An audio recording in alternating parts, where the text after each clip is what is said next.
today at Santa Fe South Public Charter School at their school farm, and joining me today is Chris Brewster, and you're the superintendent here.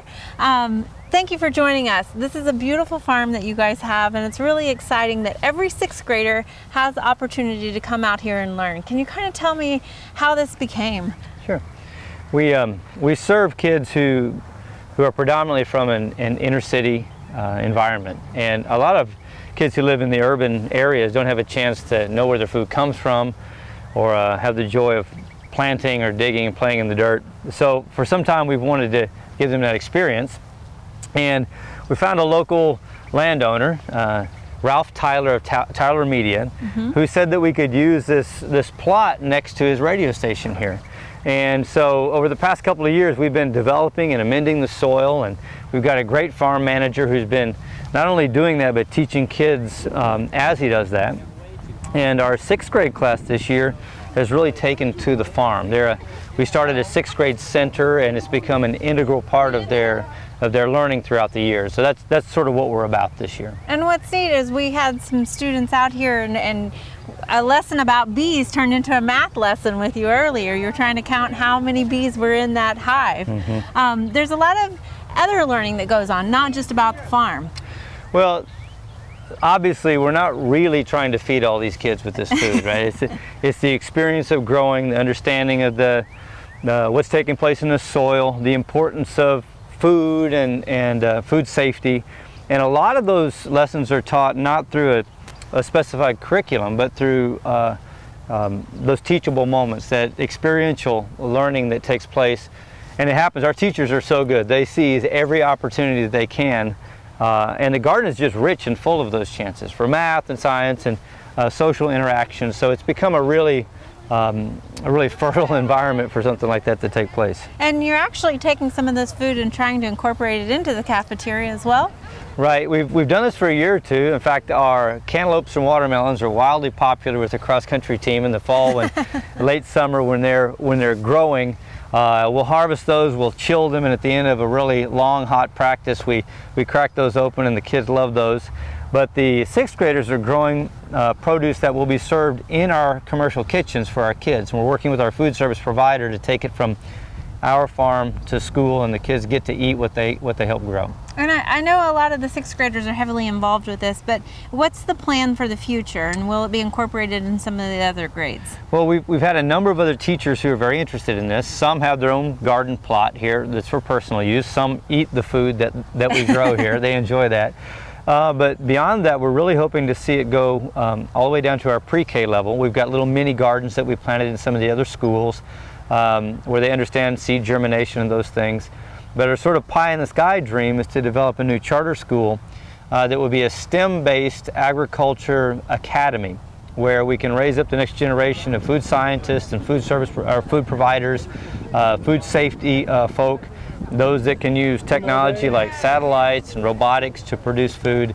And we really think that there are jobs, vocations, careers that fit very nicely with what we're doing with our kids here. So maybe one of these days we'll have an academy where it focuses all of learning around the agricultural aspects. This is really exciting that the next generation has this opportunity to learn these sort of things in their classroom.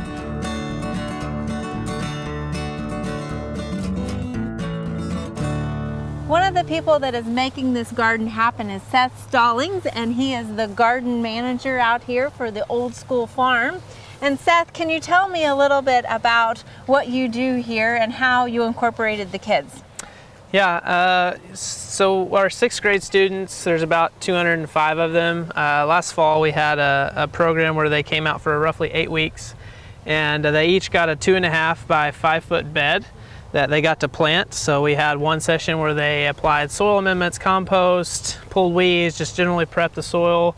And then the next session where they got to seed and just kind of learn about, each session has a curriculum component attached to it. So the first one would be, the importance of like soil minerals and how soil biology and chemistry work together to help us grow plants. And then the next one we learned about monocots and dicots, and they got to choose which varieties of plants to grow for their fall garden. And then we had a maintenance session where they came out and just kind of cleaned up and checked for insects and everything. And so each week they get a lesson in how to maintain their garden Right. and the progression of that garden. Right. And you do some crop rotation now, right? Is that correct over here? Yeah, we have about an acre here, and so I take, you know, between 1/4 and 1/2 of an acre each year, and it gets summer and winter cover crops to build fertility, and, you know, legumes for nitrogen fixation and weed suppression and that sort of thing. So just try to do good crop rotation as best we can, and you know, mitigate disease pressure and all that sort of thing. And I think one of the neat things that you had mentioned earlier is how the 6th graders will plant a garden now for next year's class. Yeah, so I mean, obviously 6th graders will become 7th graders. So in the spring, because of testing and stuff, we don't have as much time to really work with them. So they'll come out and help me plant all the summer crops, and that they won't get to harvest as 7th graders, but the new 6th graders coming on will get to harvest the last year's work and then begin their own garden and then plant for the next crop of 6th graders. So they're really learning a life lesson in that, how to give back to the others so that they can continue to learn. Correct. Very nice. Well, thank you for joining us. I appreciate it. Thank you. Casey Leonard, you are a master gardener in Oklahoma County, and one of the big things that is happening here at Santa Fe South 6th Grade Learning Center is the Junior Master Gardener curriculum. That is correct. And you are the chair for that committee at Oklahoma County Extension. Can you tell me how you're incorporating that here in the school? We came up with a curricula that we introduce to the kids. They come out here and they do the gardening, but ahead of the gardening we have a brief lesson for them. And that lesson can be anything from seeds to soil to pollinators, nutrition, and then we try to incorporate it with whatever the activity is for that particular session.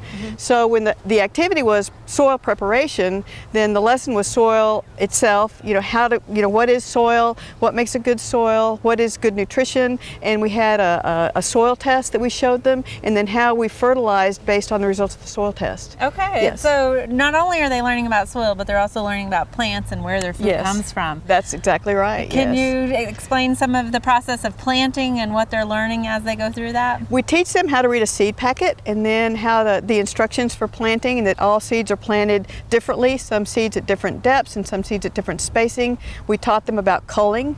So if they planted seeds too densely, then they would have to cull the seeds to a certain density and a certain distance between seeds. We taught them about weeds and why you don't want weeds, because they take away the nutrition from the plants. And then we taught them nutrition and why they need to eat fresh fruits and vegetables, and why that's good for them, and what they get from that. They get good health. Are they enjoying eating some of the fruits of their labor? Some, yeah. Yeah, some of it they would taste like good troopers, and they would not like. So, they gave it a try. They did give it a try, yes. Well, what are some of the other things that they're learning about? Not just plant science, but also you mentioned some leadership skills. One of the things that was beautiful to me was the teamwork that they learned, because if some of the children did not quite understand the instructions, then other children would explain it to them and then help them. If some of the kids arrived late and so they didn't get a chance to help weed their garden, then other kids would come and help them weed their garden. And they would even save seeds for some of the kids that didn't get a chance to come out here. And there was one child that was, she was in a wheelchair, and so other children would help her because she couldn't quite reach the flower beds. And that was actually beautiful to see. And you said there's about 27 people in your committee, and there are. So it takes quite a few people to really share this education. But you're doing this in schools all over. We are. We're in 4 County. schools this spring. That's excellent. Yeah, And this Junior Master Gardener curriculum is available for other people as well, or they can go to their local county extension office to get more information. They can go to the local county extension office. They can look at it on the web. It was a program developed by Texas A&M University, and it is available for anybody, you know, in 4-H programs or county extensions to use. And it really hits on some of those target areas that a lot of schools are trying to teach, not just plant science, but not English, just plant science, writing, science, math, leadership, yes. Excellent. Yeah. Well, thank you for joining us. Thank you. Appreciate it. We hope you enjoyed this video. It's part of our Oklahoma Gardening YouTube channel.